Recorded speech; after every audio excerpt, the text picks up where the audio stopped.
Good day to you all.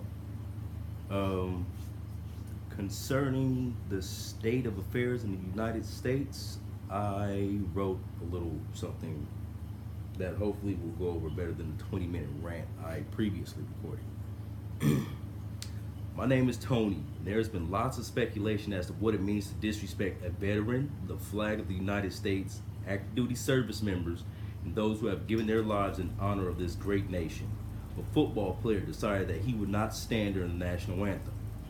That stance was later changed to taking a knee. This man was called horrible names, told to leave the country, to stop complaining, and that he had no idea what he was talking about because he himself happens to be half white and affluent. Somehow, all of the people who disagreed with him were the ones who were responsible for his success, not his hard work in school or his athleticism. The fact that he resides in a country that will pay you out the ass for getting smashed on a football field or for throwing a ball, or hell, maybe even riding the bench, is just some magical thing that happened that his effort had nothing to do with. I would like everyone to know that if you do not agree with what he did, you have every right to do so. If you feel he is an idiot, you have every right to feel that way as well. However, if you feel he is wrong and is disrespecting any member of the military, past or present, living or deceased, you are thoroughly incorrect. If you wear any configuration of the multitude of U.S. military uniforms from any branch and you think what he did was wrong, you are also incorrect. I served as an active duty member of the United States Air Force for 11 years, 2 months, and 7 days before being honorably discharged. I would like to believe that I am fairly familiar with the oath of enlistment, seeing as I can recall standing at a modified position of attention with my right hand raised and reciting the following upon my initial entry into active duty service and again during the second enlistment. I, Anthony Abraham, do solemnly swear or affirm that I will support and defend the Constitution of the United States against all enemies, foreign and domestic, that I will bear true faith and allegiance to the same, and that I will obey the orders of the President of the United States and the orders of the officers appointed over me according to regulations and the Uniform Code of Military Justice. So help me God. The First Amendment of the U.S. Constitution reads as follows: Congress shall make no law respecting an establishment of religion, or prohibiting the free exercise thereof, or abridging the freedom of speech, or of the press, or the right of the people peaceably to assemble and to petition the government for redress of grievances. It was not difficult nor particularly painstaking for me to find these bits of information. It was also not difficult for me to see the relation they had to one another. What is baffling is how many people who wear the same uniform that I once donned can completely disregard their sworn oaths and outright be dishonest about what it means to be a service member. Quite unfortunately, our job is often to defend someone's right to say whatever they want and protest however they feel, within the limits of the law, even if we disagree with said individual. Now, a military member decided she would stage a similar protest. However, since she was in a military uniform playing an active duty role, she was incorrect to do so. Under no circumstances is it okay to disobey the regulations set forth by our respective military branches. In fact, the only time it will be okay to ever disregard an order from a superior is if that order would be unlawful. She will be punished accordingly, but if I were in her chain of command, one of my first questions before administering any form of non-judicial punishment would be why she felt it was necessary to stage such a protest. A mentor of mine once told me, "You make the decisions your stripes can handle." She felt so deeply that she risked her career, security clearance, and most likely altered relationships with several of her colleagues. The football player did something similar, but nobody seems to want to talk about the why. Lots of people want to believe that their reasons for protesting certain injustices don't exist. No one wants to address the proverbial monster under the bed or boogeyman in the closet.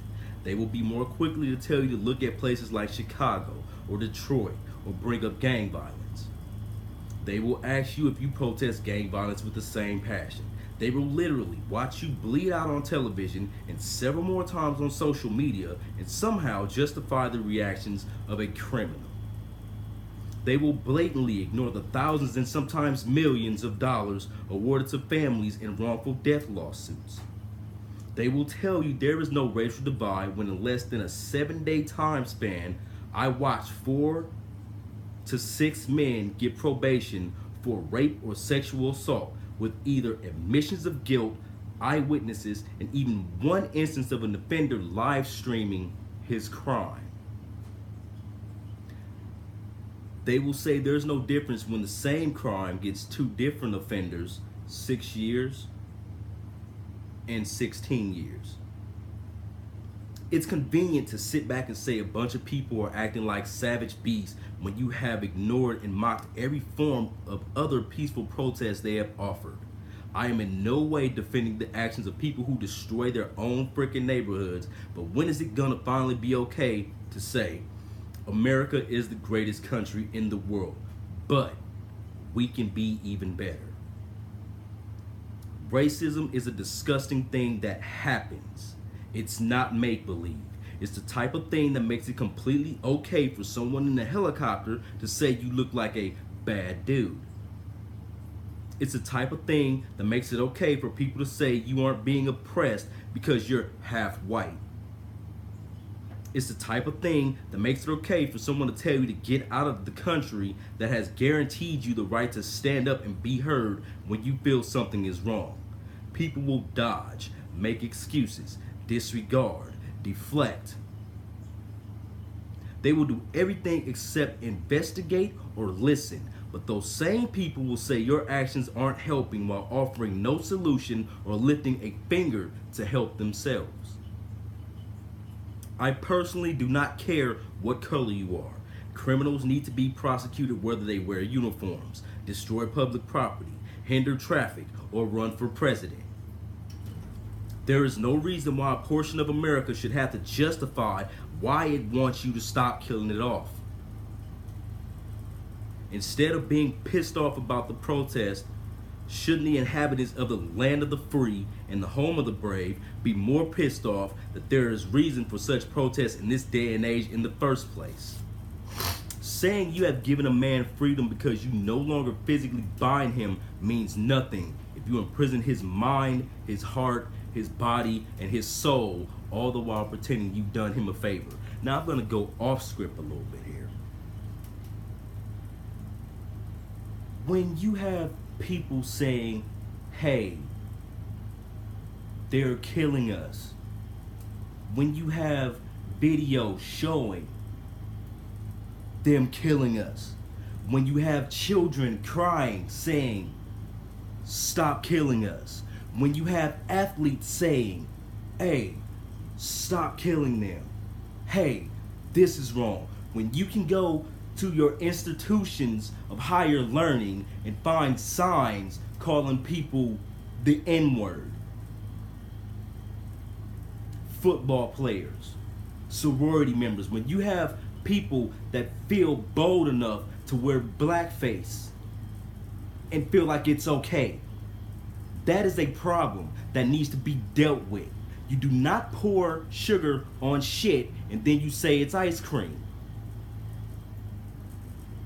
That is completely incorrect. The problem that America is facing, one of several of them, happens to be racism. Guess what's not gonna happen if you ignore it? It ain't gonna just go away. Just because it doesn't look like it did back in the day, just because they're not hanging people and whipping people and making them work in the fields, picking cotton for free, does not mean that a form of discrimination, a form of slavery, a form of injustice is not occurring. It happens. Whether you want to say, oh, what about black on black crime? What about it? Somebody told me statistically that Caucasian males are more prone to get killed by the police. My problem with that fact is, why aren't you pissed off too? Either you're okay with it or you're stupid. And I really like to believe that not everybody is stupid. Misinformed? Maybe. I don't want to believe anybody is stupid. You just may not know better. You can be ignorant to certain facts. America happens to be the country that I fought for, the country that I was born in. And I like to believe that it is the greatest country in the world. However, I can believe that all day, but that is not synonymous with saying America is perfect. If you are destroying property in your neighborhood, you are not helping. You're becoming the problem. Because what happens is, you get your happy ass locked up, and now you're part of the industrial prison complex. According to the 13th Amendment, you have now became a slave again by your own merit. It does not help to chase a lone young man into a parking garage and beat the hell out of him. It does not help to call every police shooting a racist one. It doesn't. It does not matter who kills someone that is innocent. What matters is these people either get early retirement or paid leave. That's the problem. People are getting away with terrible atrocities that are getting televised, and they are walking scot-freaking free. That is the problem. Somewhere, somehow, some accountability, some retraining, something needs to happen. Besides this justifying crap and this pointing fingers, something needs to happen, or things are going to get worse. The division in America is going to get even freaking worse. What do you expect to happen when someone tells you this is occurring in the greatest country in the world, and you continue to try to convince them that they're making it up, that racism doesn't exist? What do you expect to happen? Is it right? No. But people are going to start fighting back. They're going to start destroying things. They're going to start fighting. They're going to start shooting back. America, for the love of all that is good, people that can do things about certain things need to get off their collective asses and be the change that these people are so desperately screaming, crying, bleeding, and sometimes even dying for.